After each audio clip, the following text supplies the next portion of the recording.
હાલ અબે ભોસડી ને આપણે ભેંસ ની અરે પોન નહીં બનાવવાની. હવે પેલી કેનાલ વાળી આવે ને અબે ચૂટિયા એને એનલ કહેવાય. એ જે હોય તેને બીજી એક સ્ટોરી એવી છે જેમાં હિંડવો ઘરે એકલો હોય ને કામ વાળી કચરો વાળતી હોય ને કચરો વાળતા વાળતા એની સાડીનું પલ્લું નીચે પડી જાય. તને કેવી રીતે ખબર? ભેણ ચોડ યુટ્યુબ પર હજારો વિડીયો મળી જાય તને આવી સ્ટોરી વાળા. અલા પણ તું હજુ આખી સ્ટોરી તો સાંભળ. કામ વાળીનું પલ્લું નીચે પડે ને એ જોઈને આ ઉભો થઈ જાય. આનો ઉભો થઈ જાય. પછી હિંડવો કામ વાળીનું પલ્લું ઉચકવા જાય ને તા ભૂલમાડી કિસ થઈ જાય. ભૂલમાડી પોયરા પર નહીં થઈ જાય ને પછી કિસ કરતા કરતા જ બંને રૂમમાં ચાલ્યા જાય ને પછી રૂમમાં જઈને ચાલુ ગફા ગફ.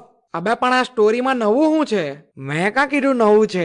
તું તો બોલ્યો સ્ટોરીમાં ડમ હોવો જોઈએ પણ આ સ્ટોરી તો બધા જ વિડીયોમાં વપરાય છે. હા તો સ્ટોરીમાં ડમ હશે તો જ બધા વિડીયોમાં વપરાતી હશે ને. માં કસમ છૂટી ચપ્પલ મારવાની ઈચ્છા થાય છે તને. પટી ગયું બંનેનું. પહેલા એ વિચારો છોકરી કાંઠી લાવું હું. માં ફાડી આ તો વિચાર્યું જ નહીં. મને તો લાગ્યું તારી પાસે છે જ પહેલાથી.